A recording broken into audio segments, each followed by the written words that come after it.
Mesdames et messieurs, bonsoir. La télévision d'État en Arménie occidentale vous présente les nouvelles de jour. La culture en Arménie occidentale. Une manifestation est organisée à Stepanakert pour demander une sécurité adéquate pour les résidents de l'Artsakh. Haïk Khanoumian a discuté avec la population d'Aravno, Nerkinsus et Berzor des questions relatives à la prochaine évacuation. Plan d'action d'Elsim 38, la colline de Karahan et la sœur de Portassar, Moussaler, vie culturelle, soutenant la télévision d'État d'Arménie occidentale. Les origines de la culture arménienne remontent encore à la période tribale et à l'époque des unions tribales et des formations étatiques arméniennes qui font partie des premières au monde. Ils nous sont familiers non seulement à travers les mythes, les croyances religieuses et d'autres matériaux découverts lors des fouilles. De nombreux établissements anciens de forteresses cyclopéennes de riches tombées ont été fouillés en Arménie occidentale. Les armes, les outils, les articles ménagers, les statuettes, les bijoux, etc. qui ont été découverts avec beaucoup de gouttes et d'art témoignent du haut niveau de développement de la culture arménienne ancienne. La culture arménienne a connu un grand essor dans l'état ancien. Le royaume de Van a joué un certain rôle dans la formation et le développement de la culture arménienne ancienne. Après l'abolition de cette dernière, l'écriture cuniforme urartienne arménienne a été oubliée. Cependant, non seulement les arts du bâtiment, mais aussi de nombreux échantillons d'argile et de métal, d'armes et d'armures et de bijoux ont survécu. La culture arménienne a connu un nouvel essor au 6e à 4e siècle avant Jésus-Christ. À cette époque, les constructions ainsi que les articles et les ornements en argile, en pierre et en métal étaient divisés en deux groupes. Les articles du premier groupe, appartenant aux communes de mortels, étaient simples et banals, contrairement aux articles du second groupe, luxueux et partiellement importés d'autres pays. Il est clair qu'ils étaient utilisés par des personnes riches. Un groupe de représentants des forces civiques et d'opposition a organisé aujourd'hui une manifestation sur la place de la Renaissance de Stepanakert, exigeant le respect des dispositions de la déclaration trilatérale du 9 novembre 2020 et la garantie de la sécurité du peuple d'Artsakh au niveau approprié, rapporte Artsakh Press. L'un des organisateurs de la manifestation, le président du parti révolutionnaire d'Artsakh, Artur Osipian, a déclaré au co-président d'Artsakh Press qu'ils avaient rencontré hier le commandement des forces de maintien de la paix russe, le général Andrei Volkov, pour discuter des tensions de ces derniers jours. Nous avons exigé que, si nécessaire, des mesures claires soient prises, car la Fédération de Russie a officiellement pris la responsabilité de la sécurité de la population de l'Artsakh. La population civile est revenue sur les bases des cas garantis. Nous ne pouvons pas nous opposer seule à la machine terroriste azérie-turque. Nous exigeons que les décisions politiques soient prises par les superpuissances du monde et la Russie qui a assumé le rôle de garant de la paix dans la région, a déclaré M. Osipian.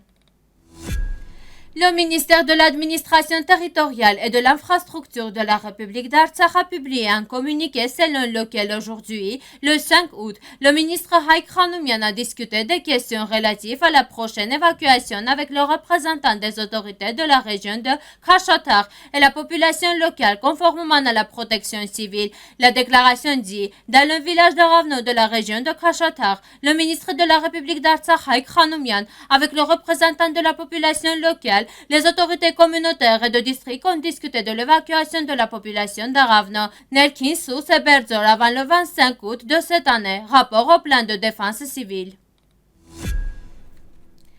Le 9 juin 1938, deux décrets législatifs décident d'organiser une action militaire de l'armée d'occupation turque dans le Dersim. L'opération devant durer plus d'un mois. Les unités terrestres, aériennes et de gendarmerie ont reçu l'ordre strict de se préparer à d'éventuelles hostilités. La planification de l'opération militaire a suivi. Le plan a été approuvé par un accord écrit entre l'état-major général, le premier ministre et les ministères concernés. Le décret du 6 août 1938 décide que l'opération en 8 étapes débutera dans 4 jours. Selon le décret, la cible était les citoyens turcs de Dersim. Lisez l'article complet sur notre site web. La colline de Karahan comprend des monuments anciens tels que Portassar, qui figurent sur la liste du patrimoine mondial de l'UNESCO. Pour cette raison, la colline de Karahan est appelée la sœur de Portassar Göbekli Tepe. La colline de Karahan a été découverte pour la première fois en 1997, mais la première étude systématique a été réalisée en 2000 et a révélé la présence d'écoulements d'eau en forme de bassin creusé dans les rochers, ainsi qu'un nombre important de lances, de parleurs, de fragments de bœufs en pierre et de pierres aiguisées, la découverte de points de flèches ensilées en obsidienne et d'autres artefacts suggèrent que, contrairement à la plupart des établissements néolithiques basés sur l'agriculture, les habitants survivaient principalement grâce à la chasse ou à l'élevage. Les découvertes indiquent également que la zone a été occupée pendant la période néolithique. Des investigations ultérieures ont révélé des similitudes entre la colline de Karahan et la couche de Portassar. Par exemple, 266 colonnes architecturales en forme de T et de reliefs d'animaux, serpents, insectes, oiseaux, têtes de lapin, etc. Dans la zone plus large, des maisons circulaires et des bâtiments cérémoniels avec un grand complexe rituel ont également été découvertes. Les difficultés socio-économiques qui prévalaient sur le mont Moussa ont conduit à l'approvisionnement de la population, mais n'ont pas pu supprimer ses aspirations culturelles. Malgré leurs moyens et leur éducation limitée, ils n'ont pas ménagé leurs efforts pour exprimer leur potentiel artistique et intellectuel de diverses manières. Les habitants de Moussadar construisaient des bibliothèques, lisaient des livres, racontaient des histoires, mettaient en scène des pièces de théâtre, imprimaient des périodiques et s'y abondaient, organisaient des conférences ou assistaient et des cours, ainsi que toutes sortes d'événements culturels. Les habitants de Moussadar étaient riches en talent et en inspiration créative et maîtrisaient un large éventail d'expressions culturelles et sociales. Grâce à ce développement, les organisateurs et les spectateurs ont trouvé les événements les plus agréables de la vie. Malgré les conditions difficiles, la musique, les chants et les danses populaires, bien que n'important d'un point de vue ethnographique, dépassant le cadre de cet article qui couvre la période entre les deux guerres mondiales. Chers compatriotes, la télévision d'État d'Arménie occidentale ne fait pas de publicité privée. Notre travail vise à préserver et à développer le lien entre nos compatriotes et la patrie.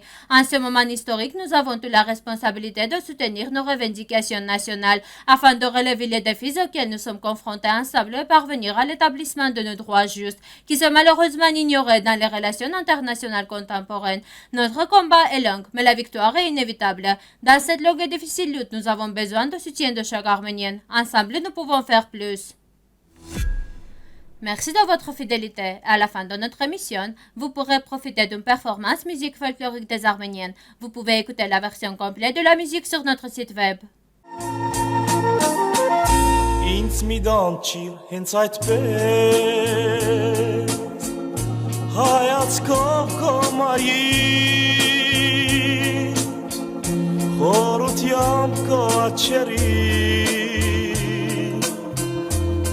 Midon çirmi geri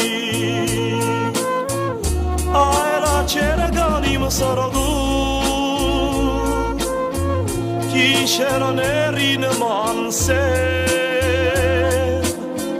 Ki şeranerin manamu Ayla çereganim saradu